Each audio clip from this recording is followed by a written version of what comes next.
Boa noite a todos, não é? Nós estamos aqui mais uma vez reunidos para que possamos dar continuidade ao nosso estudo da mediunidade.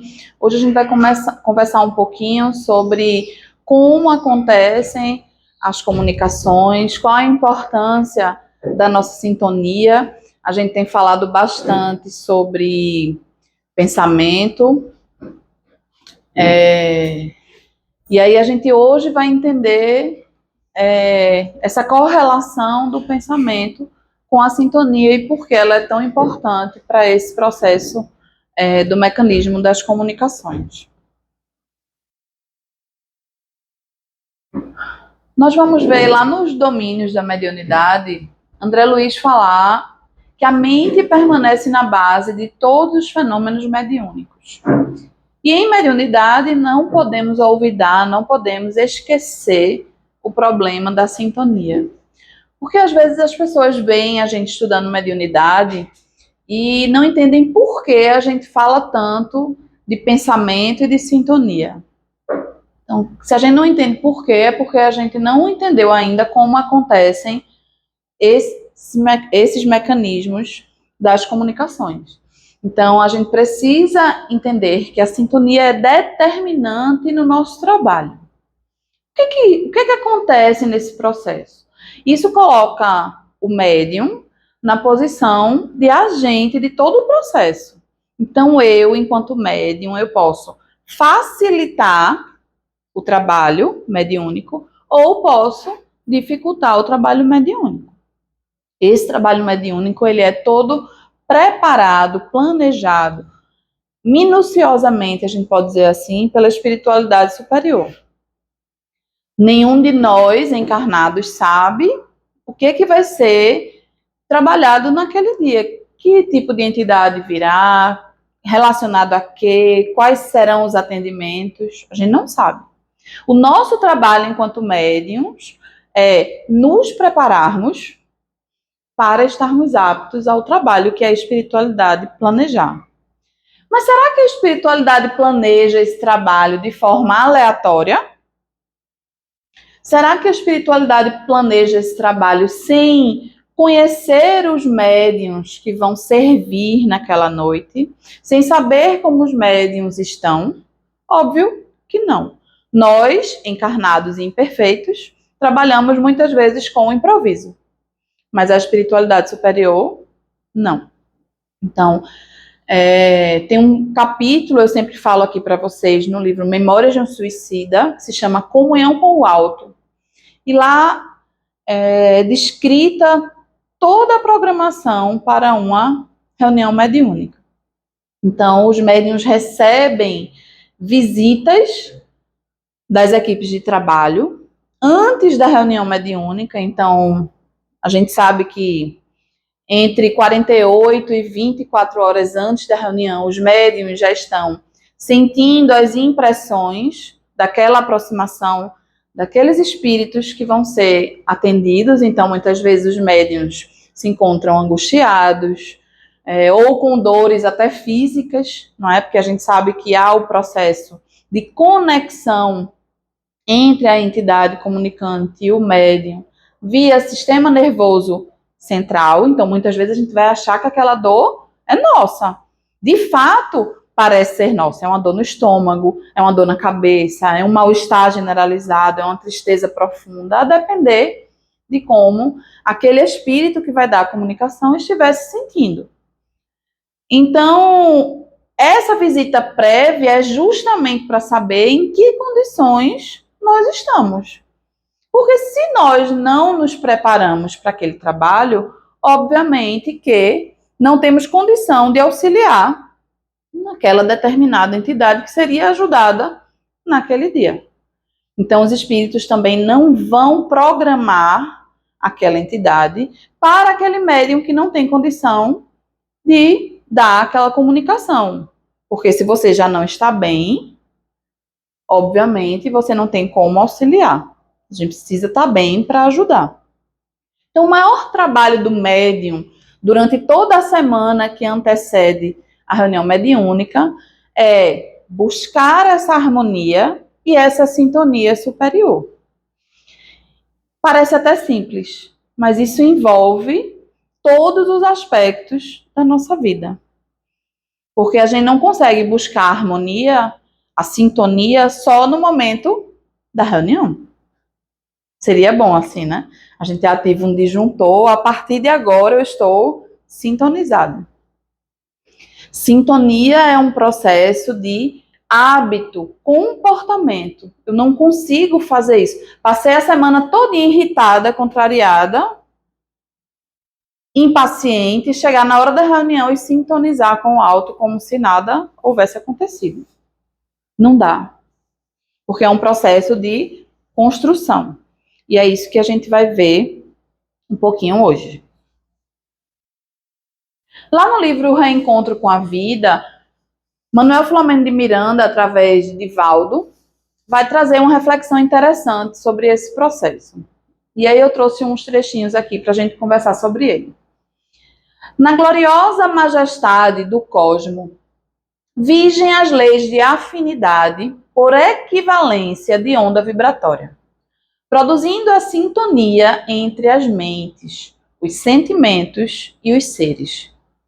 Conforme as faixas em que se distendem as mensagens emitidas por alguma fonte, logo se dá o processo de afinidade em ressonância, robustecendo as forças no encontro com outra semelhante. O que é que Manuel Filomeno de Miranda está dizendo aí? Ninguém? Quando a gente emite um pensamento, aquele pensamento vai encontrar ressonância. Não é isso que a gente sempre fala aqui? Então, eu emito, e aí, nesse caso, não só o pensamento e o sentimento, e aquelas ondas que eu produzo vão, pelo universo, encontrar semelhantes. E a gente vai estabelecer uma relação de afinidade. Então, quando eu emito essas ondas, quando eu emito esses pensamentos, eu estou atraindo para perto de mim essas mentes e essas emoções similares. É isso que ele está dizendo aí, não é? E aí ele vai dizer que a gente passa a entrar num processo de troca em que aqueles pensamentos e sentimentos serão robustecidos, fortalecidos. Daí a sensação que nós temos de, quando emitimos algum pensamento ou sentimento, de repente aquilo ali tomar uma proporção maior do que a gente imaginava ou esperava. Nunca aconteceu com vocês de ter algum sentimento de raiva, de irritação, e aquilo ali tomar uma proporção, depois você dizer, rapaz, eu não entendo por que eu me estressei tanto com aquilo ali, nem era para tanto, né? Ou a gente avalia de outras pessoas porque fulano se irritou tanto com aquilo ali que era uma besteira. Porque a partir do momento que a gente emite, é como se a gente conectasse um cabo da nossa mente para essas mentes que estão pensando ou sentindo a mesma coisa que nós.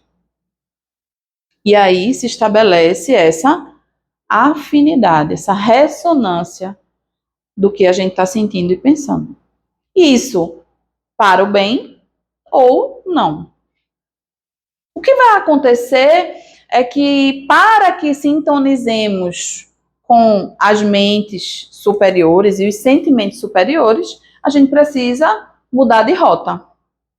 Na condição que a gente está, a gente não tem como ainda sintonizar sem que a gente faça um esforço para isso, para elevar o nosso pensamento.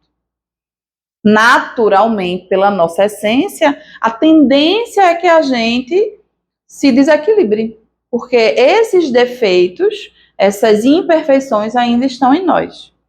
Então, a qualquer frustração, a qualquer desagrado, a qualquer situação que foge do nosso controle, o primeiro impulso é que a gente se irrite, perca a paciência, se entristeça, não é? A gente ainda não tem aquela redoma de, ao nos fazer mal, a gente prontamente entender que é um irmão ainda em estágio de infância espiritual e ele não sabe o mal que ele está fazendo. Um dia a gente vai chegar lá, mas ainda para a gente é um esforço, não é, sobrepor essas situações que nos acontecem. Então, ele continua, trata-se da sintonia, mediante a qual os semelhantes se mesclam, enquanto os diferentes teores vibratórios chocam-se e repelem-se. Toda vibração desencadeada repercute no infinito, até encontrar outra idêntica, na qual se incorpora. Então, analisemos o nosso dia a dia. Nosso dia hoje, não vamos nem dizer dia a dia, que é muito geral, né? Muito abstrato. Vamos analisar o nosso dia hoje. As situações que a gente passou, o trânsito, os problemas no trabalho, às vezes questões em casa. Como está a nossa companhia, né? Agora não, agora está todo mundo pensando mais elevado. Espero eu. Esperamos nós, né? Mas nem sempre nas adversidades do nosso dia isso acontece. Então, se a gente está naquele teor vibratório inferior, essas mentes que estão vibrando ali serão atraídas e vão se mesclar à nossa mente. Esse, inclusive, é o princípio do processo obsessivo. Porque eu vou sintonizar, imagina, eu vou atrair essas mentes para perto de mim, então eu convoco aquela equipe, né, para trabalhar comigo, e eles vão o quê? Sugerir ideias e sentimentos que não são diferentes do que eu já estou pensando ou sentindo. Porque se fosse diferente, eles nem estariam com esse teor vibratório mesclado comigo. E começam a reforçar pensamentos que já existem em mim. Culpas, né? Situações que nos incomodam, que nos magoaram. Às vezes coisa que está lá atrás, que a gente nem lembrava mais, eles vão trazer à tona, porque eles conseguem acessar aquela nossa vitrine. Nós não estamos sintonizados com ele? Então é como se a gente abrisse a porta da nossa mente para que essas mentes conseguissem, como um parasita, Manuel Filomeno Miranda vai dizer, né? Começar a se imiscuir na nossa mente e sugerir ideias que são até receptíveis para mim, e eu vou dando guarida àquilo ali e ele vai invadindo esse terreno como uma erva daninha. E aí essa sintonia que está mesclada ali, ela vai se tornando cada vez mais fortalecida, porque aquela mente não está oferecendo resistência àquele processo. Porque nenhum de nós ainda, que não somos espírito de segunda ordem, pode ser que algum de vocês seja, né? Estou falando aqui dos de terceira ordem, a gente não consegue ainda manter uma linearidade do pensamento e do sentimento. Ainda temos oscilações, uns mais, outros menos, uns com umas situações, outros com outras, cada um com o seu cardápio, né, de imperfeições, mas ainda temos essas oscilações. Quando não tivermos, a gente já está lá naquela segunda ordenzinha da escala, né? Que o pensamento já é linear, são já espíritos bons, benévolos. Então, a gente precisa entender que o processo de sintonia ele é fundamental para a comunicação mediúnica, mas ele é imprescindível para a nossa vida como um todo. Porque vocês já pensaram, se a gente começa a perceber essas situações no nosso dia, onde está a nossa sintonia, o que é que está fazendo com que a gente baixe o nosso padrão vibratório e a gente comece a contornar isso, a redirecionar o nosso pensamento e os nossos sentimentos. Como a gente vai conseguir evitar problemas futuros? Porque a gente vai agir antes que o processo obsessivo se instale. Estão entendendo? Ainda Manuel Flamengo de Miranda. Eis porque uma emanação de prece alcança o incomparável amor. Da mesma forma que uma faísca de ira transforma-se em incêndio devorador, por encontrar equivalente que lhe aumenta a capacidade destrutiva. Então, quando a gente eleva o nosso pensamento e faz uma prece sincera, a gente também convoca essa equipe superior para perto de nós. E prontamente, nosso protetor espiritual, amigos espirituais, espíritos superiores se apresentam junto a nós para nos auxiliar, seja o processo que for. Da mesma forma que, quando uma faísca de ira, como ele vai dizer aí, acontece, a gente também convoca espíritos naquela faixa vibratória.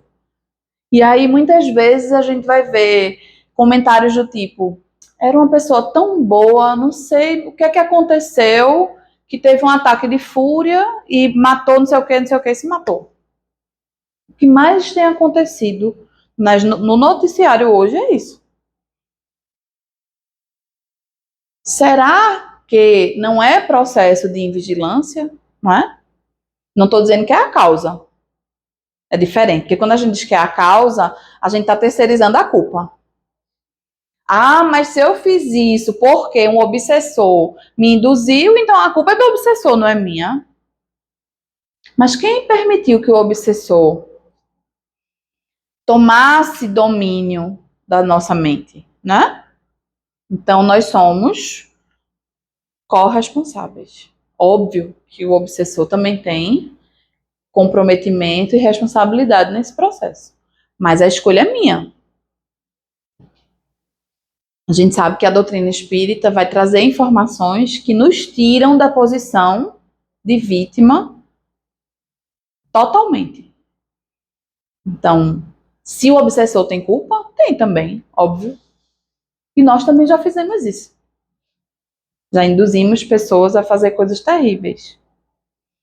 Não é novidade pra gente, né? A gente pode não saber o quê, mas a gente sabe o que fez. Tanto encarnado quanto desencarnado.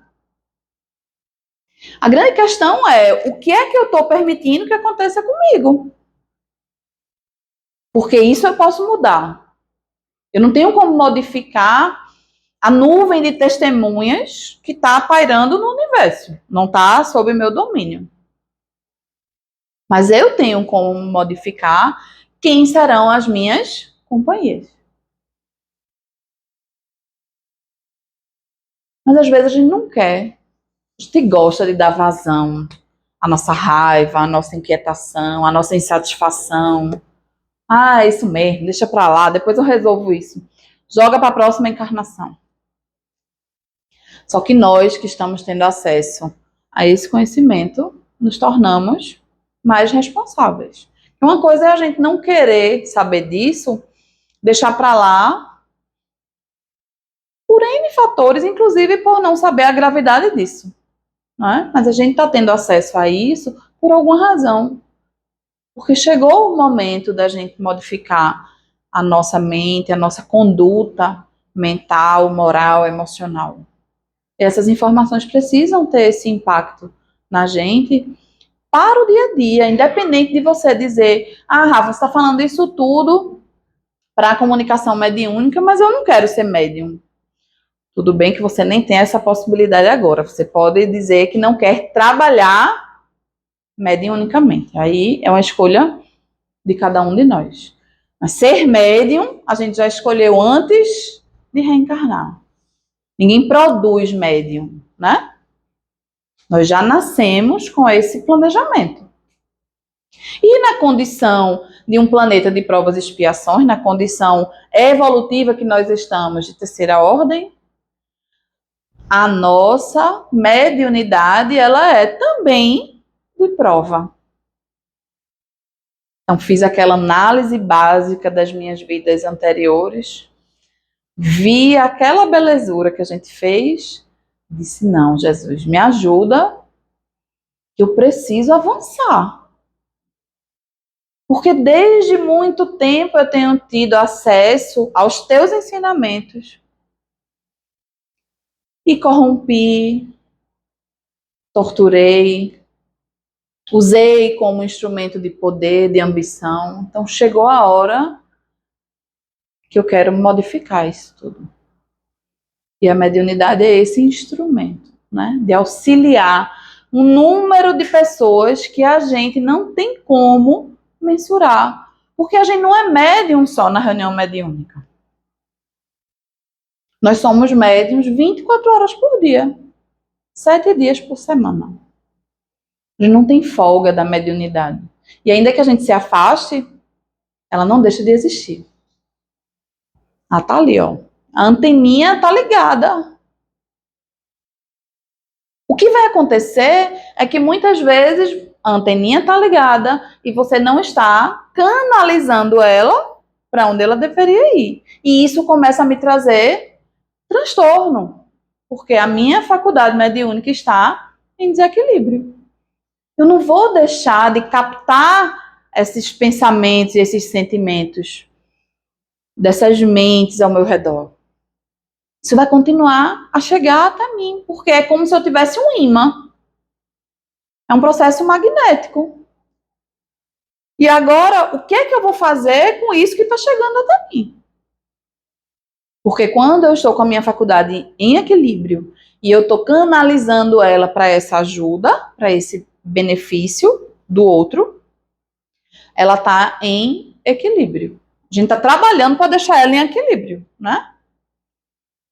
Quando não, a gente começa a não conseguir direcionar essa força mediúnica. Que a gente nasceu com o perispírito, nosso corpo físico, preparado para servir, para doar-se,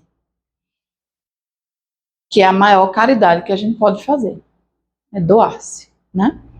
A gente ajuda de um leque de outras possibilidades, mas doar-se é a maior caridade que a gente pode fazer. Porque, na verdade, tudo que a gente tem, tudo que a gente possui, nem é nosso. Quando eu dou algo que não me serve mais, eu estou repassando algo que me foi dado pelo universo. Não estou dando nada meu.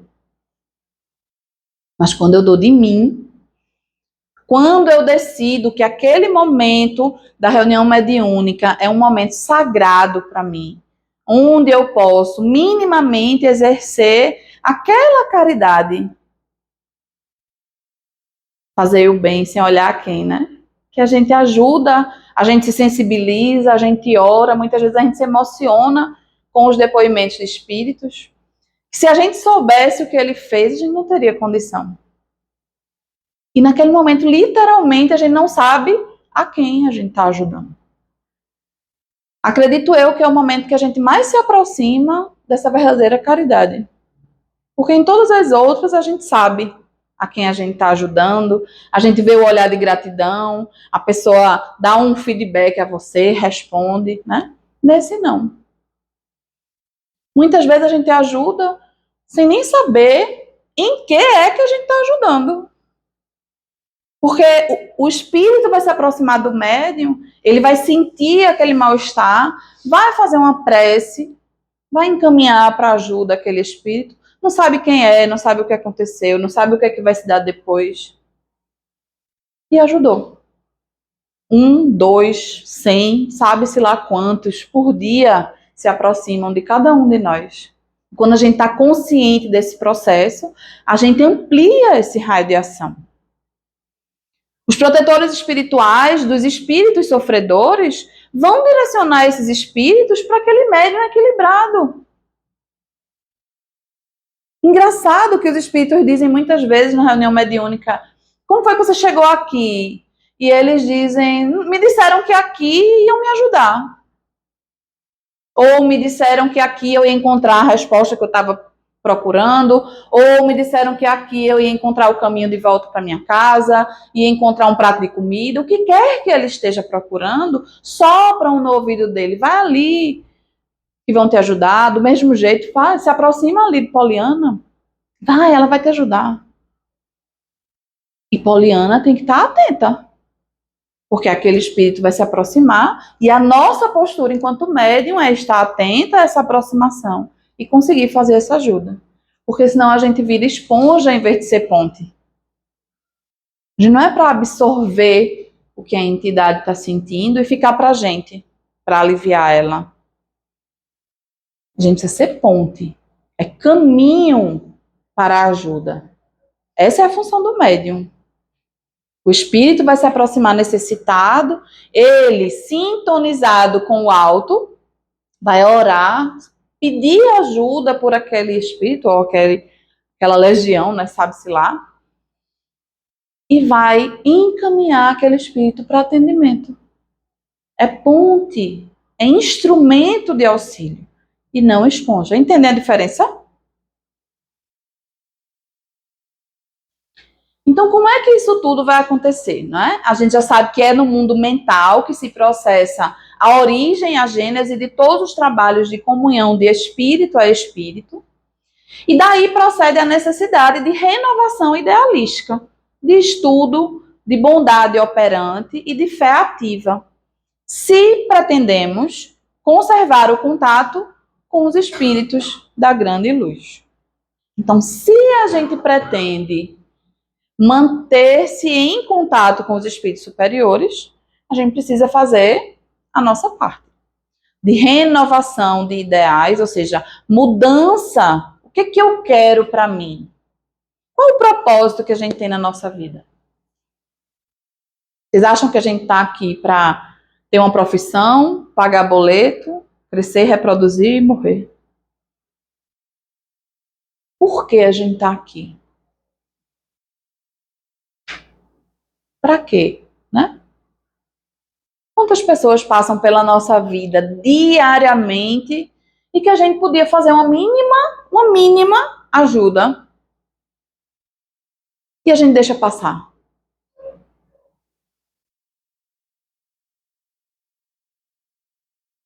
Eu fico pensando nessas coisas, sabe? Às vezes toca na nossa casa, às vezes fala com a gente no restaurante que a gente tá, às vezes você só vê a pessoa em perturbação, nem precisa que ela chegue até você, e você mentalmente faz uma oração, direciona uma energia, um pedido por aquela pessoa que você nem sabe o que é, não sabe o que é que está acontecendo com ela. Às vezes a nossa reação é criticar, é julgar, para aí, né? Então são pequenas mudanças que não são pequenas, aparentemente pequenas, mas que a gente vai fazendo no nosso dia a dia e a gente vai percebendo o mundo ao nosso redor. Em cada situação do nosso dia, a gente pode melhorar a vida de alguém. A gente não precisa ter um trabalho grandioso, magnífico como o de Divaldo, que aí já é outro patamar, né? A gente pode dizer assim. A gente pode, no nosso entorno, fazer diferente. Com pessoas que a gente nem conhece.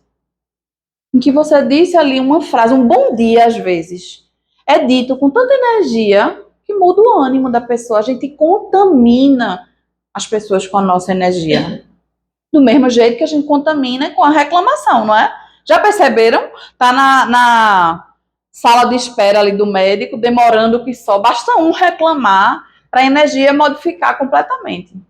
Porque, óbvio, que a reclamação ela tem um impacto maior do que o bom dia com, né, otimismo. Às vezes você fala um bom dia bem animado, assim, vixe, o que foi que aconteceu hoje? Que estás assim, tão animada. Um calor desse, um não sei o que desse, né? A pessoa já bota todos os obstáculos. É o quê? Tem que falar, bom dia pra quê? Exatamente. Assim como você. Então, ele vai falar dessa renovação de ideais, do estudo, como é importante a gente estar aqui estudando. Como isso, essa troca que a gente está fazendo aqui, impacta na nossa vida e na vida dos espíritos que estão ao nosso redor.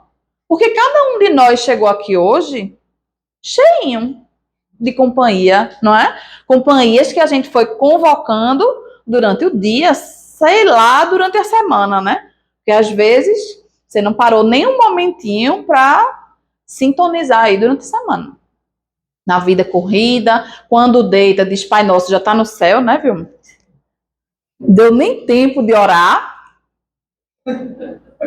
E aí você não está conseguindo nem ajudar os espíritos. E passa a semana todinha, parece que está carregando o mundo todinho nas costas. Dá até dor na coluna. Espírito pesa, sabia não? E aí você chega aqui, chegou todo mundo com a sua turminha, né? Uns entraram, outros ficaram lá fora observando para juntar-se a vocês de novo. Vai depender da sintonia que vocês vão manter depois da aula. Que aqui a gente fica pensando coisas boas, né? Aí chega, sai assim, com a nossa atmosfera fluídica, parece que foi polida, né? O inox, assim, polido, chega, tá brilhando. Aí chegou ali na porta, quando pegou o sinal, já levou um tranca, pronto. Perdeu todo o trabalho que a espiritualidade fez, né? Retirando aqueles miasmas, aqueles fluidos doentios. A gente já perdeu bem ali na frente. Numa ligação de telemarketing. Não... Toda reencarnação completa. Então, a gente precisa levar essas informações para o nosso dia a dia, encontrar um meio de lembrar delas diariamente. Não é? Esse é o grande processo, o exercício que a gente precisa fazer. Porque não adianta aqui no centro a gente respeitar a fila, ninguém quer passar na frente de ninguém, não passa. Não, vai tu, vai, deixa que eu vou. Né? Todo mundo tá bonzinho aqui. Quando chega ali na calçada, volta o homem velho e a gente esquece.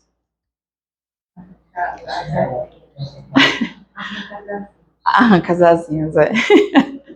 Então a gente precisa trabalhar tudo isso como um exercício, porque não é fácil, às vezes é porque a gente nem percebe que faz.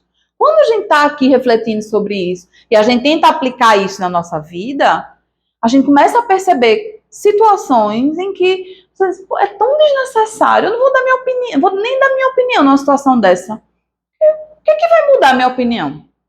Por que essa necessidade que a gente tem de dar opinião? Já pensaram nisso? A gente tem essa necessidade. Tudo que estão conversando, não, cada um com a sua teoria. Tu vai mudar, tu acha que alguém naquele grupo ali vai ouvir a tua opinião ou cada um está muito certo do que tem? Que às vezes é bom a gente trocar. Quando está todo mundo com a mente aberta para isso, mas nem sempre é o caso. Aliás, na maioria das vezes não é o caso. A gente quer julgar, a gente quer dar a nossa opinião, porque a nossa opinião é a verdade absoluta. E a gente se desgasta com coisa que não vale a pena. Eu costumo dizer que a gente está vivendo um momento de escassez de energia. Todo mundo anda parecendo um zumbi, todo mundo exausto, todo mundo corrido, todo mundo naquela perturbação, naquela agonia. Sabe Deus correndo para onde, né? Onde é que a gente vai chegar com tudo isso? Não é um lugar muito legal. O problema nem é morrer, né? Porque morrer a gente vai.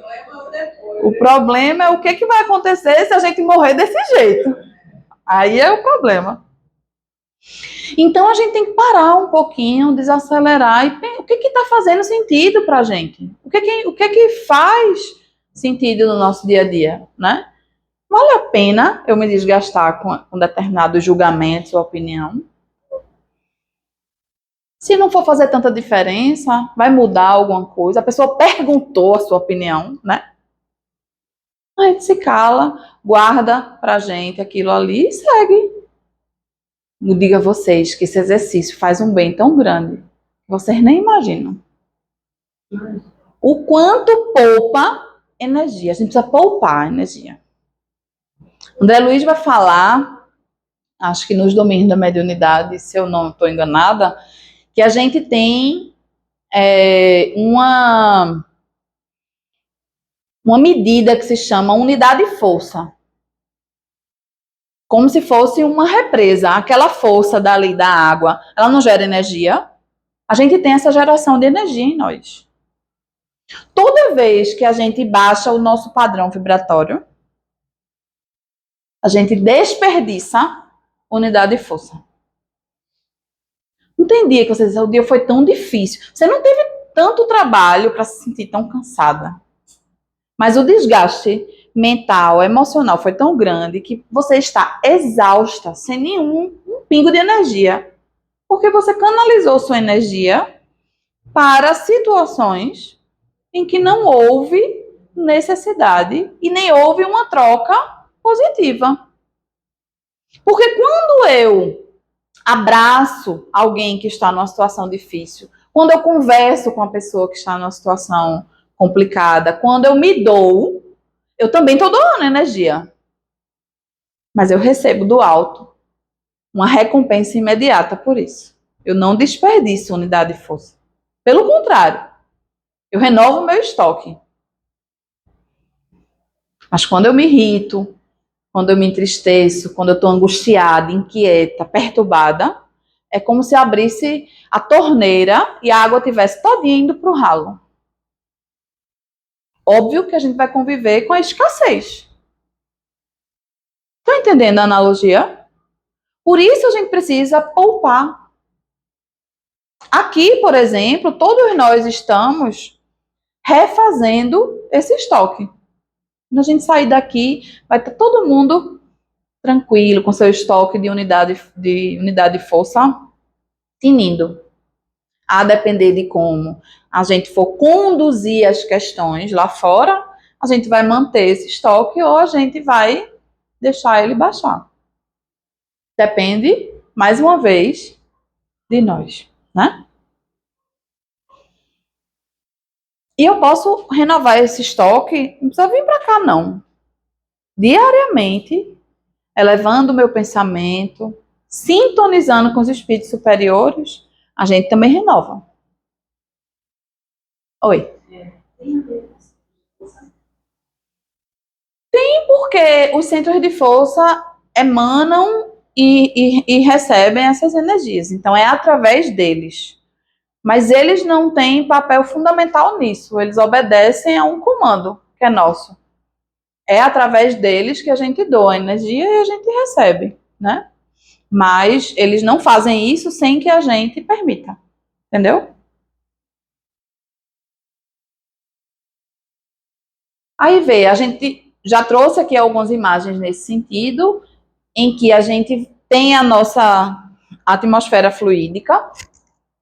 Quando vai se dar esse processo de comunicação, as atmosferas fluídicas elas vão se mesclar. Lembra que ele falou que a sintonia é um processo em que essas atmosferas elas vão se interpenetrar, né? Vão mesclar. É o que vai acontecer aqui. A gente vai mesclar a atmosfera fluídica do espírito comunicante com a atmosfera fluídica do médium. A gente criou um mini universo, a gente pode dizer ali, não é? Então, naquele momento, ele está transferindo para o médium o que ele sente, o que ele pensa. Não é isso? Há nesse processo uma descarga via sistema nervoso central. Então, por isso que aquela dor que a gente sente da entidade comunicante, ela é tão real. Porque houve um comando para o nosso organismo físico daquela dor. E a gente consegue sentir ela de forma real. Só que depois da comunicação, a dor some. Não era a nossa dor. E muitas vezes a gente deixa de ir para a reunião porque está sentindo a dor. Aí vai acontecer o quê? Vai ficar com a dor. Porque se a dor era de um espírito que ia ser ajudado na reunião, ele transmitiu para você pela aproximação, e você não foi, nem você ajudou a entidade, nem se ajudou. Não é isso? Aí vê só. Sintonizando o comunicante com o medianeiro, né, com o médium, o pensamento do primeiro, que é o espírito comunicante, se exterioriza através do campo físico do segundo, em forma de mensagem grafada ou audível. Então a gente está vendo aqui o perispírito do médium exteriorizado, né, afastado do corpo físico. A gente está vendo o espírito comunicante transmitindo o pensamento dele para o perispírito do médium. Nesse processo aqui, há uma filtragem do que será dito. Não é tudo que o espírito comunicante quer dizer que o médium vai reproduzir. Obviamente, né? Hã? Precisamos controlar a comunicação. Então, a gente tem aqui o processo da comunicação. Tá claro para vocês? Aqui é só mais uma imagem que a gente já trouxe também, para a gente entender como essas ondas, né, se interpenetram. A transmissão do pensamento ele vai acontecer através desses fluidos, né, que se dão entre o médium e o espírito comunicante. A gente vai observar muitas vezes que o espírito comunicante ele chega com muita raiva, muito ódio, né, aquelas emoções muito intensas. E ao se aproximar do médium, aquele médium está bem sintonizado, aquele médium teve um bom preparo, é um médium educado. Então, aquela atmosfera fluídica do médium, quando eu estou dizendo educado, não é boas maneiras só não, tá? Educado mediunicamente. Quando o espírito se aproxima com toda aquela carga, né, de fluidos doentios do médium, ele vai sentir um arrefecimento daquelas sensações que ele estava.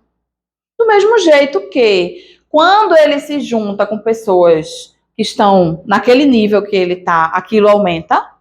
Quando essa atmosfera se interpenetra, ele vai sentir uma diminuição daquele processo.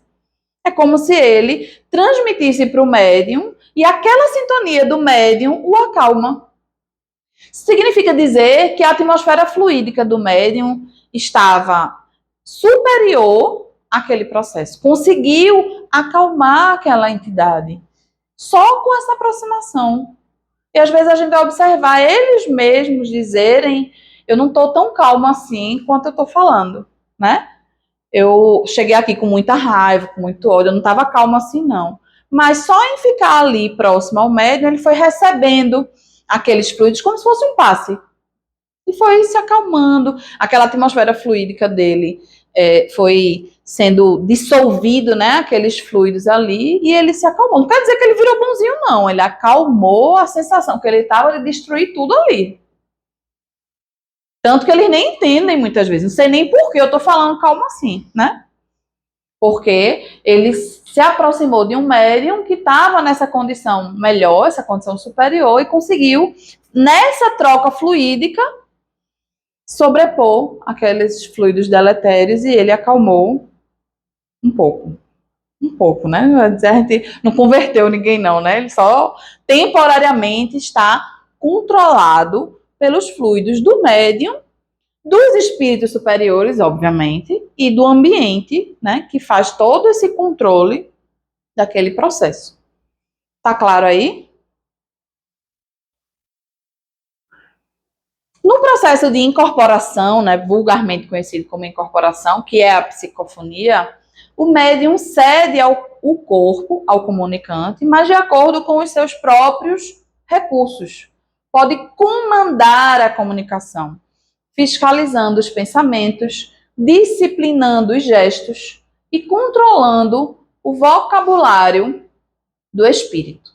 Então, o perispírito do médium, ele está consciente de todo o processo. É ele quem vai filtrar aquela comunicação, ele quem vai controlar o vocabulário, ele que vai controlar os gestos, para que o médium não quebre tudo ali. É o espírito, é a mente que está no processo de controle. E isso a gente chama de educação mediúnica, né? Você vai entender como acontece para que você esteja no controle do processo, certo? Só que essa educação mediúnica envolve a minha conduta fora daqui. Tudo que a gente está falando aqui é sintonia, é energia, é pensamento. Se aqui eu tento ser tranquilo, bonzinho, mas lá fora é a minha vontade sempre que prevalece, eu não consigo sossegar a mente, o coração, não consigo ouvir o outro, não consigo lidar com a diversidade, com a diferença, como é que eu vou conseguir aqui na reunião mediúnica fazer isso? Então, quem eu sou lá fora impacta diretamente em quem eu sou como médium. Eu não consigo dissociar isso. Muitas vezes impacta mais como médium, porque às vezes na sociedade a gente disfarça, né? A gente contém, a gente controla a nossa ação, porque senão a gente ia ser presa. Mas quando a gente está falando de energia, de pensamento e sintonia, é tudo visível. Por isso que a gente tem que treinar isso, porque quando a gente desencarnar, todo mundo vai saber. Imagina a gente conversando com alguém, né? Aí a gente faz aquele julgamento que a gente gosta de fazer, né? A pessoa... Mas, rapaz, tu tá dizendo uma coisa, tá pensando outra. Então a gente tem que treinar. A gente tem que treinar que essa nossa fala se aproxime do que de fato a gente sente e pensa. Não no sentido de, eu penso isso, tenho que falar mesmo. Não, isso não existe mais pra gente. É o contrário. Se eu não posso falar, eu também não posso pensar aquilo. Não é diferente? A gente acha que ser sincero é bom. Eu tenho que ser sincero, eu tenho que falar o que eu penso. Não, você não tem que falar o que você pensa, não. Se o que você pensa está atingindo o outro, está magoando o outro, está gerando gatilho no outro, para que tu vai dar a tua opinião? É o contrário. Aí, se eu não posso falar, se aquilo vai machucar alguém, eu calo e tento mudar o que eu estou pensando. O processo é inverso, né? Para que aquilo não me traga situações de transtorno, né? E nem aos outros. Então, lá no livro Desobsessão, é um livro importantíssimo, né? Que a gente precisa ler e estudar. É bem fininho. Ninguém, como a gente diz no vulgo popular, ninguém dá nada por ele. E é um manual de como a gente trabalhar mediunicamente.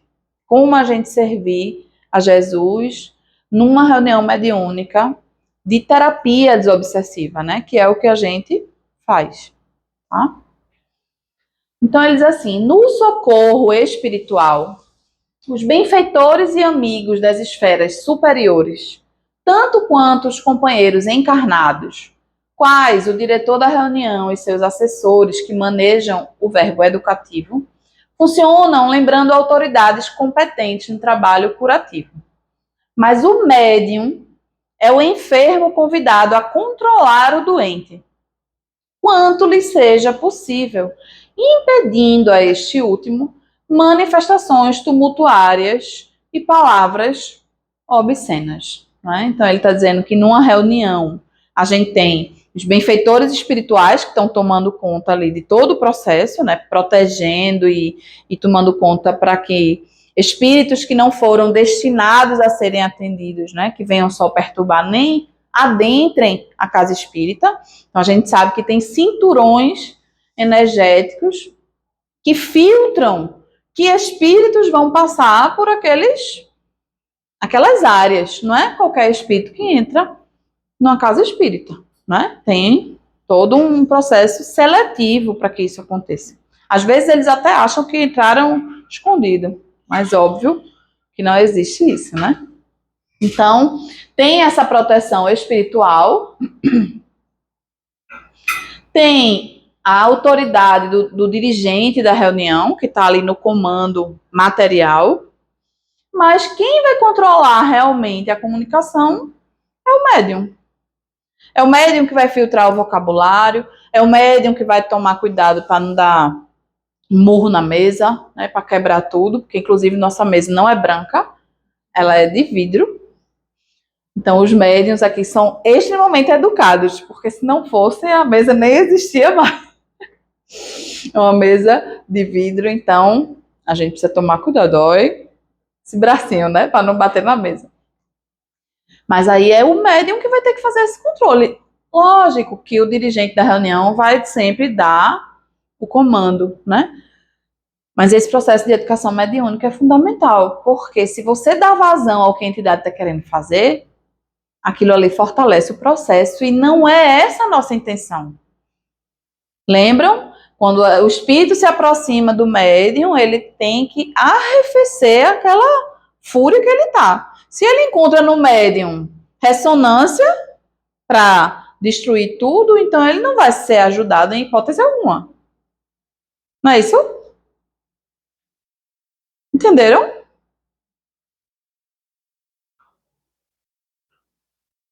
Aqui é o mesmo processo, só para a gente entender, né? Que o pensamento do espírito, antes de chegar ao cérebro físico do médium, passa pelo cérebro perispirítico, resultando disso a propriedade que tem o medianeiro, o médium, em tese, de fazer ou não fazer o que a entidade pretende. Muitas vezes, a entidade vem com tanta fúria que o médium não consegue contornar o tom de voz, não é? Falar mais alto, não consegue contornar essa reprodução daquilo que ele está sentindo. De todo, né? Mas, assim, foi muito controlado para você só falar alto, entende? São várias camadas de filtro para que aquilo aconteça. E aquilo tem que ser uma exceção e não uma regra. Se toda reunião acontece comigo de a entidade estar vindo e perdendo esse controle, por exemplo, do tom de voz, tem alguma coisa de errado. Porque há entidades em que isso vai acontecer realmente, mas é esporádico, não é regra, não é toda entidade que vai passar por esse processo. Tá entendendo? É como chega um doente numa emergência, urrando de dor. Dor física, dor moral, né?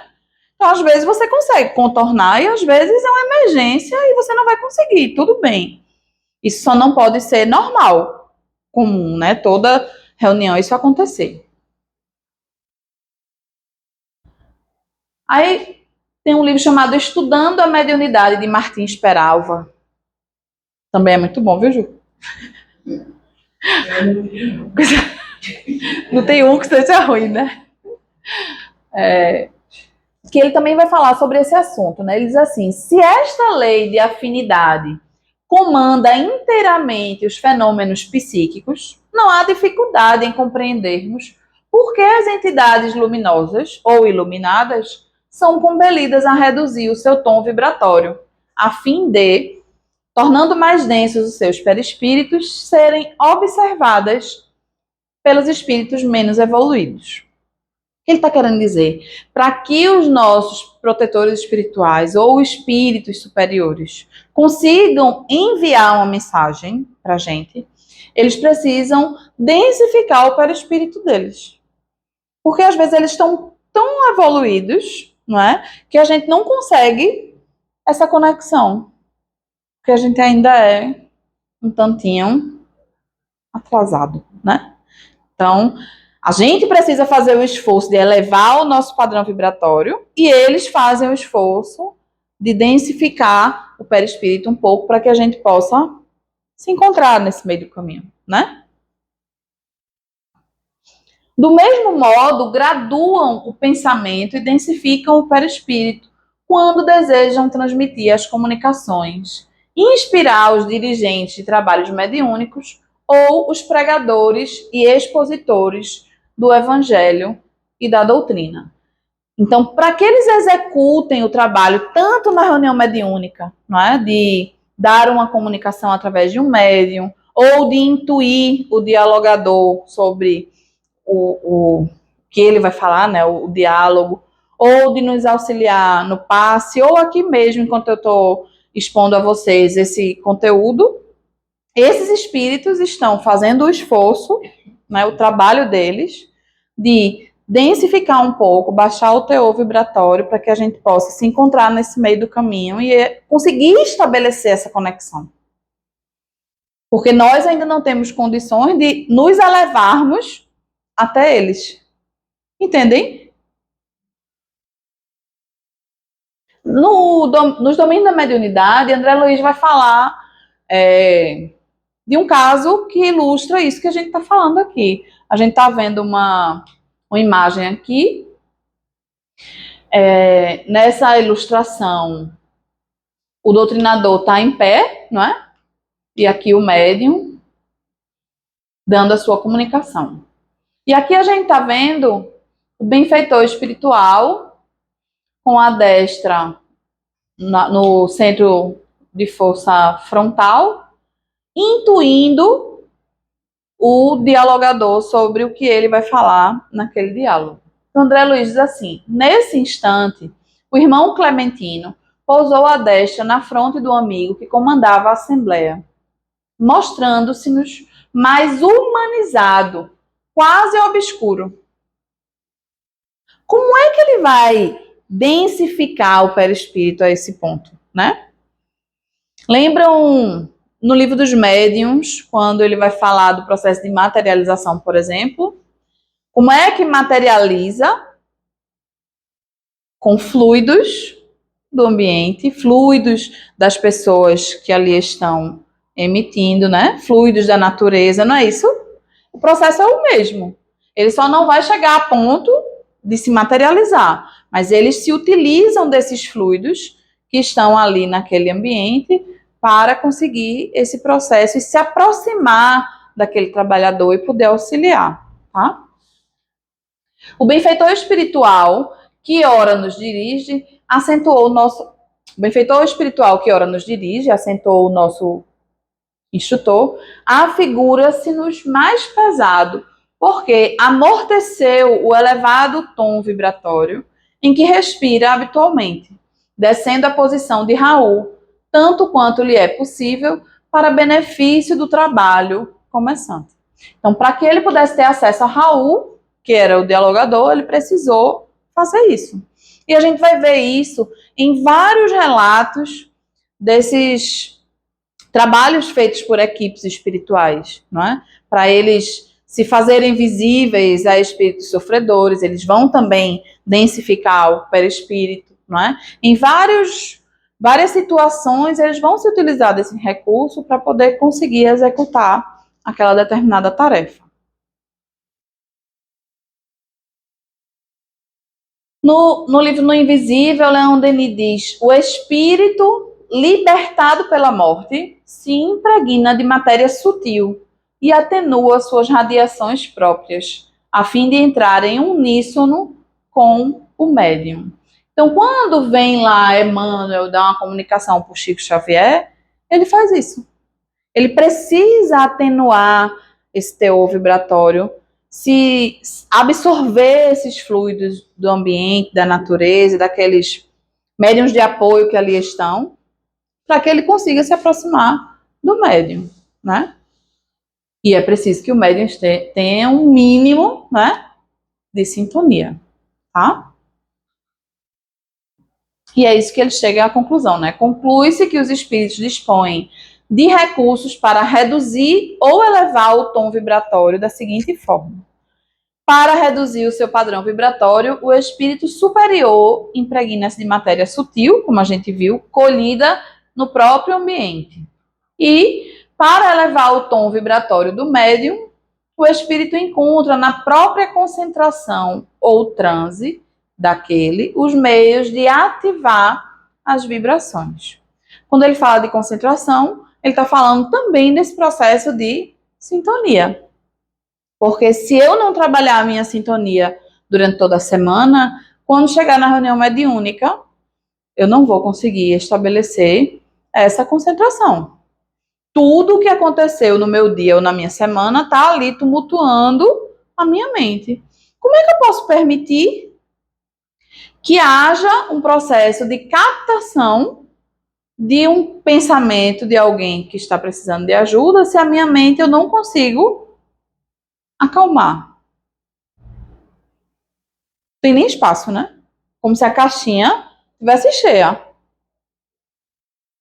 Antes da gente entrar na reunião mediúnica, a gente precisa esvaziar a nossa caixinha.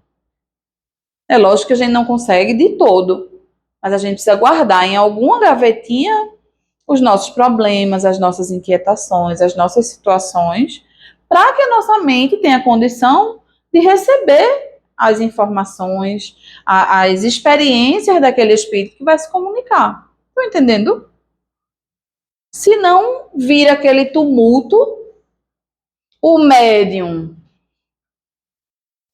acaba sendo mais anímico no processo, porque aquilo tudo que está na minha mente vai interferir na comunicação, vai misturar tudo, a gente não vai entender o que é do espírito, o que é do médium. Porque a caixinha está cheia. Aí, às vezes, o espírito está dando uma comunicação e a gente vê o médium naquele processo. Então, a gente sabe que está se misturando aquele pensamento. E vai misturar mesmo. No médium consciente, a gente não consegue ejetar, né? A gente pode dizer assim, tudo o que tem na mente do médium, não. Inclusive, é importante que a mente do médium esteja atuante nesse processo. Mas a gente tem que treinar, e aí isso acontece com o tempo de trabalho, a experiência e o estudo, né? Para que a gente interfira cada vez menos. O que for interferir vai ser porque os espíritos querem utilizar aquilo que tem na mente do médium naquela comunicação. Mas não porque eu estou com as minhas inquietações e elas estão interferindo na mensagem, na comunicação. Estão entendendo a diferença? Comumente, o médium se deixa sugestionar pelos espíritos rebeldes ou menos esclarecidos.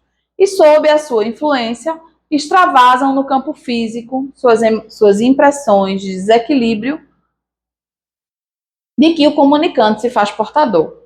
Isto se verifica quase sempre com o médium que ignora a sua responsabilidade na manifestação mediúnica, quando não o faz julgando que a encenação provocada pelo irmão sofredor é indício de autenticidade da incorporação do espírito.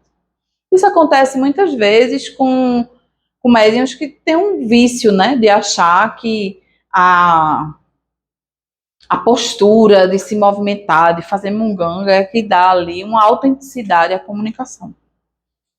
Aqui a gente não tem esse processo acontecendo, não, mas acontece muito, né? Já em casas espíritas, acontece da pessoa achar que tem que dar os tremeli, que tem que dar não sei o que, tem munganga, que nada disso é necessário, né? E aí isso tem muita correlação com a questão do estudo mesmo, de você entender que não tem essa correlação das manifestações de fato, porque a gente fala manifestação, né? Parece que a pessoa vai se manifestar de fato, e de um processo calmo, tranquilo, consciente, sem nenhuma necessidade desse tipo de comunicação mais efusiva, a gente pode dizer assim, né? Qualquer que seja o motivo que leva o médium a permitir este excesso, sem qualquer controle de sua parte, denota que ele, embora detentor de faculdades psíquicas, ainda não se compenetrou de suas responsabilidades e não se dedica ao estudo doutrinário e aperfeiçoamento evangélico, indispensável ao melhor desempenho de sua tarefa. É unânime, desde Kardec, né, até toda a literatura espírita que a gente tem, o alerta da importância do estudo no processo do médium, né? Como é importante, assim, desde o Livro dos Médiuns, Kardec vai falar que essa junção, ela é essencial. Não se admite um médium que não estuda. Um médium que não estuda, ele está fadado a falhar. Porque a gente está lidando com situações que a gente nem tem nem condição de mensurar. Imagina que cada um de nós aqui tem uma mente, um universo diferente. Cada um está tendo contato com essa informação e vai formular uma ideia diferente do outro. E o médium lida com isso num volume gigantesco. Então, se a gente não está estudando de forma contínua, na nossa condição, a gente falha, a gente fracassa. Facilmente. A gente é vítima de um processo de fascinação, a gente é vítima mesmo de não conseguir se preparar de fato para o trabalho. A nossa sintonia não vai ser a mesma, a gente percebe que as questões são mais superficiais, você não consegue se doar como se doaria se estivesse naquele processo mais redondinho, estudando, fazendo a sua mudança moral, porque o estudo é fundamental para a nossa mudança moral, né? A gente tá aqui puxando a orelha o tempo todinho, a nossa semana fica diferente quando a gente tá ouvindo tudo isso, porque a gente ainda não consegue fazer sozinho.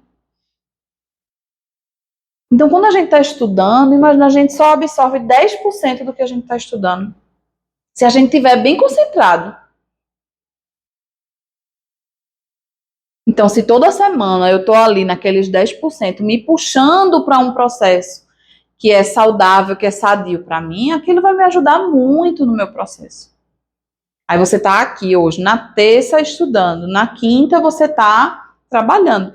Os espíritos que vão ser ajudados na quinta já estão aqui, aproximados da gente. São 48 horas. Então, aqui, muitas vezes, eles, inclusive, já são ajudados. Quando eles vêm na reunião mediúnica da quinta-feira, eles já dizem muitas vezes que já assistiram a aula, que já estão mais calmos. Às vezes vêm só agradecer porque foram ajudados, né? Porque o médium veio e trouxe aquele processo e já houve ali uma ajuda. E tantos outros que a gente nem vai saber, né? Tantos que estão sendo ajudados hoje, que não tem nenhum vidente que eu acho, não vai saber esses espíritos que estão sendo auxiliados hoje com a vinda nossa aqui hoje. Então, controlar as manifestações mediúnicas que veicula, reprimindo o quanto possível, respiração ofegante, gemidos, gritos e contorções, batimento de mãos e pés ou quaisquer gestos violentos. O medianeiro será sempre o responsável direto pela mensagem de que se faz portador, né? E aí esse livro é Conduta Espírita, onde ele também vai falar desse processo da conduta do médium, só para confirmar o que a gente está falando aqui, né? Aí a gente vai entender a importância da nossa conduta da porta para fora, né? Porque ele vai dizer assim, chega na reunião mediúnica, o médium quer ali extravasar tudo que o espírito está querendo fazer, né? Bate na mesa, grita. Quando chega aqui na aula, repele a ideia de que precisa se educar, dizendo que é um médium inconsciente. Ah, mas eu sou inconsciente, né? Eu não consigo conter. Você fisicamente está inconsciente, mas o seu perispírito está ativo no processo, conduzindo, filtrando para que as coisas não saiam. Senão não fazia sentido uma comunicação inconsciente, né? Onde o espírito pudesse fazer o que quisesse. E aí, em casa, ele tá lá batendo também na mesa, pedindo jantar, né? Um paralelo para a gente entender que o que a gente faz fora daqui interfere no que a gente faz dentro da reunião mediúnica. André Luiz, mais uma vez, não é? Ainda mesmo um médium absolutamente sonâmbulo, que seria o processo da mediunidade inconsciente, incapaz de guardar lembranças posteriores ao socorro efetuado, semi-desligado de seus implementos físicos, dispõe de recursos para governar os sentidos corpóreos de que o espírito comunicante se utiliza, capacitando-se, por isso, com o auxílio dos instrutores espirituais, a controlar devidamente as manifestações. Então, tem todos os recursos para conter. Se não contém, é porque está faltando esse processo educativo dentro e fora da casa espírita, né? Desobsessão é obra de reequilíbrio, refazimento, nunca de agitação e teatralidade. Essa também está lá no livro Desobsessão, né? Tá claro isso aí, não é? Aí ele vai dizer o seguinte, é por isso que em uma mesma reunião, com o mesmo espírito, se ele se comunicar por dois médios distintos, a gente vai observar que aquelas comunicações elas vão ser diferentes. Vê por que a gente precisa estudar mediunidade sempre, né? Se aulas nos domínios da mediunidade vai dizer que já estuda mediunidade há 300 anos e não sabe nada. A gente leu 2 livrinhos, se é que leu, e já acha que sabe tudo. Ah, eu já sei, eu já estou recebendo espírito. Receber espírito, até uma pessoa que nem acredita em espírito pode receber. Nossa função enquanto médiums não é receber espírito. Não acredito. Não. Lembra que a gente disse que a gente é médium 24 horas por dia, né? E a gente não fica 24 horas por dia recebendo espírito. Então, qual é a função da mediunidade? Se fosse assim, Deus dizia, ó, então tu só vai ser médium uma vez por semana, né? Das 7 às 11 tu vai ser médium. Depois disso, tu não vai sentir mais nada.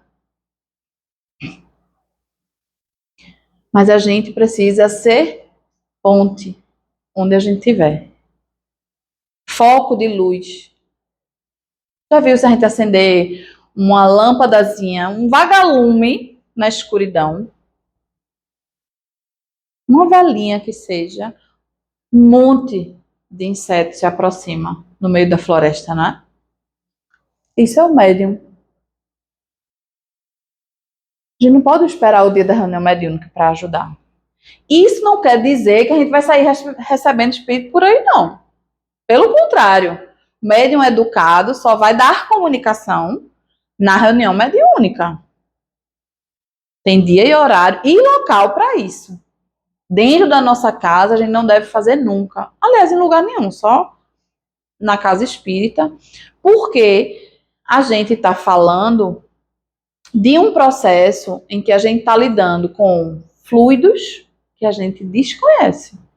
Então, se a gente está falando de entidades tão endurecidas, com fluidos tão doentios, e a gente dá a comunicação de uma entidade dessa na nossa residência, como fica o ambiente da nossa casa, não é? Com aqueles fluidos? Porque aqui a gente sabe que existem equipamentos específicos para conter e dissolver esses fluidos. Fazer verdadeiras cirurgias espirituais, para que isso não contamine, porque é doentio mesmo. Não é doentio só de dizer assim, inferior. Não, é doentio mesmo. Tem espíritos que nem se aproximam fisicamente do médium para dar uma comunicação. De tão endurecidos que ainda são. Tem que ser uma comunicação à distância, porque o médium não suportaria aquela aproximação. Então, imagina uma entidade dessa na minha casa. A desarmonia que aquilo ia causar, física, psiquicamente, espiritualmente, né? Então, a gente se educa, a gente está aqui estudando para a gente saber disso. Tem hora, tem local, tem dia certo para que esse trabalho aconteça. Mas eu vou sentir a aproximação o tempo todo. Então, é por isso que eu preciso aprender a lidar. Perceber quando isso acontece. Quando a gente começa a prestar atenção a isso, a gente vai entender exatamente o momento que aquela dorzinha de cabeça começou. Menino, foi quando eu abracei Gigi. Foi não, Gigi, é só resenha. Foi quando eu abracei Gigi que me deu aquela dor de cabeça. Então, deve ser alguém precisando de ajuda. Eu elevo meu pensamento, faço uma prece, oro por Gigi e por aqueles espíritos que possam estar precisando. Gigi melhora, eu também, a entidade é ajudada. Esse é o trabalho do médium. E às vezes o médium vem para a reunião e naquele dia nem deu como nenhuma comunicação. Às vezes a gente até brinca assim, eita, tava de férias hoje, não foi? Tava de folga. E nem é. Às vezes aquele médium foi o que mais trabalhou. Estava ali concentrado, os espíritos se aproximavam dele, davam, absorviam daquela atmosfera fluídica, ouviam às vezes até a conversa, o diálogo, e eram ajudados. E aí não tem como contabilizar quantos espíritos vão se aproximar do médium, né? E o trabalho está acontecendo. Então a gente precisa primeiro desassociar o trabalho mediúnico à comunicação. O trabalho mediúnico é muito mais amplo do que uma simples comunicação, que qualquer pessoa pode fazer, seja espírito ou não, tá?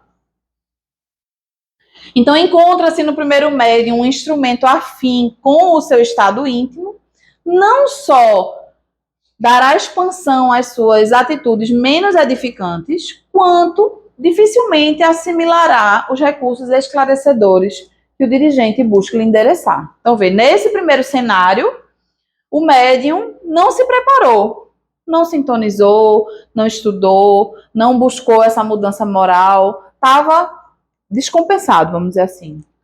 O que aconteceu? A entidade vai dar expansão a essas atitudes menos edificantes, então vai esbravejar, vai querer, né, bater na mesa, vai querer fazer acontecer e nem vai absorver o que o dialogador está falando. Acontece muito, né?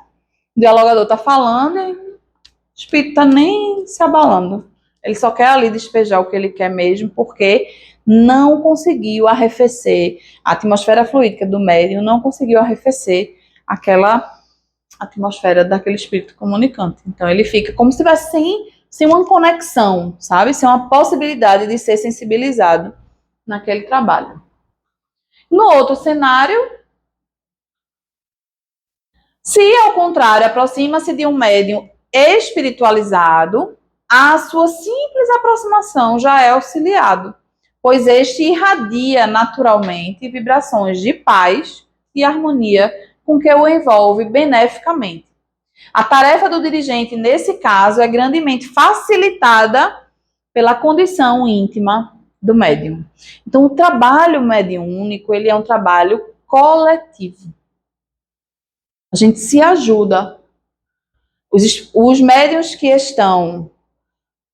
não estão dando a comunicação, eles estão auxiliando com a sua vibração, com o seu pensamento. Então, eu não posso, porque eu não estou dando comunicação, estar pensando no que quer que seja. Pensando na hora de ir embora, pensando no boleto, eita, amanhã, meu Deus, eu tenho uma reunião tão difícil de manhã. Pronto, já estou prejudicando todo o ambiente de trabalho. Porque os meus pensamentos vão interferir naquele processo ali. Então, às vezes, corta o raciocínio do doutrinador. Às vezes, dificulta a sensibilização do espírito comunicante, né? Então, a gente precisa estar cada vez mais com nossos pensamentos homogêneos, para que a gente possa se ajudar coletivamente para poder ajudar esses irmãos. Em determinados casos, o medianeiro da psicofonia não pode governar todos os impulsos destrambelhados da inteligência desencarnada, que se comunica na reunião. Como nem sempre o enfermeiro logra impedir todas as extravagâncias da pessoa acamada. Contudo, mesmo nessas ocasiões especiais, o médium integrado em suas responsabilidades dispõe de recursos para cooperar no socorro espiritual em andamento, reduzindo as inconveniências ao mínimo. É aquele caso que eu disse a vocês, que às vezes o médium não consegue conter aquela fúria da entidade de todo, né? Ainda esbraveja, ainda traz um certo exagero na comunicação, o que pode acontecer, mas que tem que ser reduzido ao mínimo essas inconveniências, não pode ser um fator recorrente. Os médiuns, portanto, que desejam sinceramente ampliarem os recursos de servir ao mestre na seara do bem, não podem nem devem perder de vista o fator autoaperfeiçoamento. Não podem, de forma alguma, deixar de nutrir-se com o alimento evangélico, tornando-se humildes e bons, devotados e convictos, a fim de que os modestos encargos mediúnicos de hoje sejam amanhã transformados em sublimes e redentoras tarefas, sob patrocínio do Divino Mestre. Então, imagina que boa surpresa a gente desencarnar e nos depararmos com a sensação de tarefa cumprida, né? De dever cumprido. Eu fiz o que estava ao meu alcance fazer, eu me doei, eu busquei me modificar, porque a gente precisa lembrar que não é a perfeição que a gente está buscando, é o esforço que a gente faz para se melhorar. É diferente, né? Porque a gente não vai atingir a perfeição nem tão cedo. A gente não precisa ter pressa. A gente pode ir bem devagarinho. Que mesmo não adianta pressa, né? Mas a gente precisa estar caminhando para isso. Se a gente está estacionário, se essas informações elas não têm um impacto em nós, se essas informações não nos modificam no nosso dia a dia, então de que adianta a gente estar aqui estudando? Não é verdade? Porque o espiritismo é diferente nesse processo. Ele incomoda. Muitas vezes eu vejo no rosto de vocês que vocês não gostam do que eu falo. Você mesmo. Tô brincando. Mas não incomoda a gente, às vezes, sair da nossa zona de conforto? Incomoda. Não é um processo fácil, não. Ter que abrir mão. Poxa, gosto tanto da minha opinião. Eu quero, sim, mas não deve, né? E é ruim quando a gente é tolhido no que a gente queria fazer. É natural esse processo. A gente quer ficar na zona de conforto. Quer ficar na síndrome de Gabi, né? Eu nasci assim, eu cresci assim, mas não pode mais. Nem pau que nasce torto morre torto. Meu morre, tem que consertar.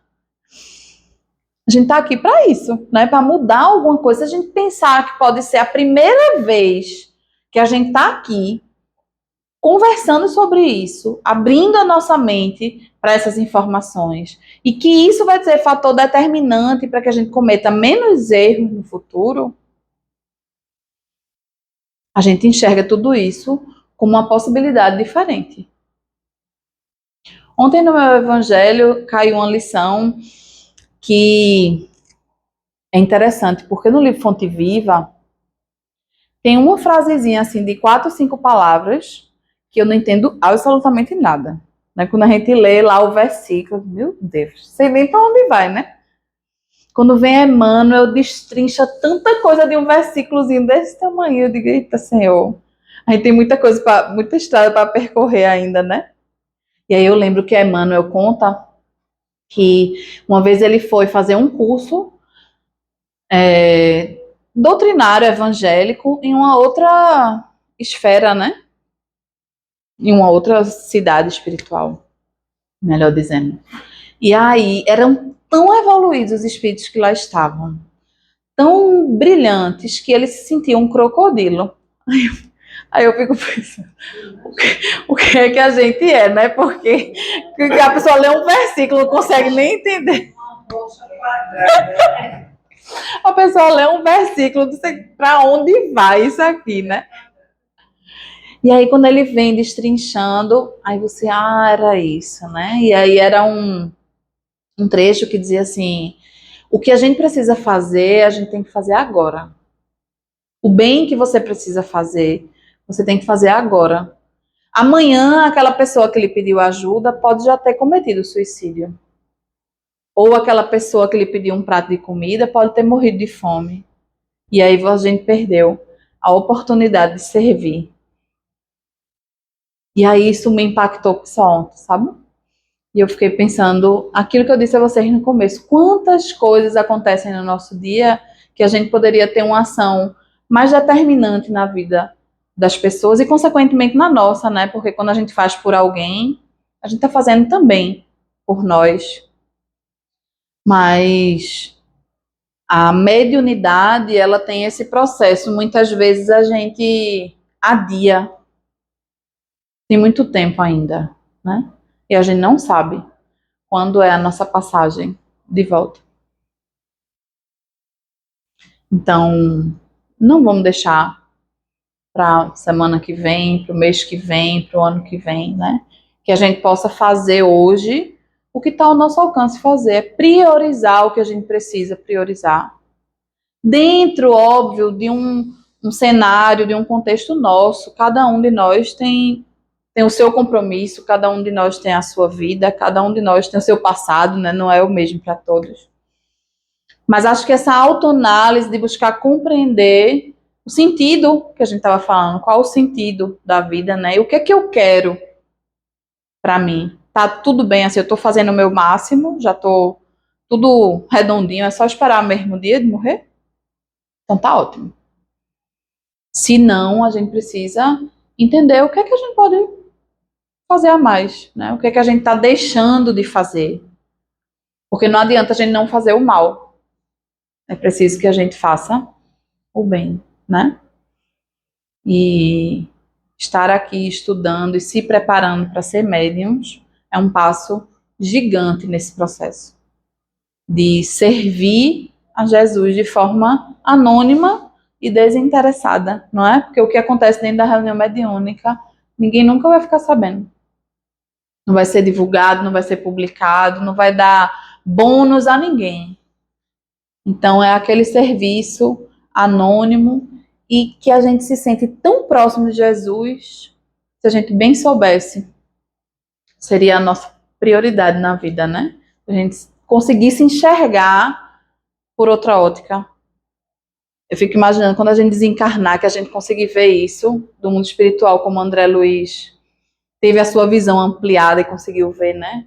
O que acontece na reunião mediúnica com os olhos espirituais, a gente vai entender.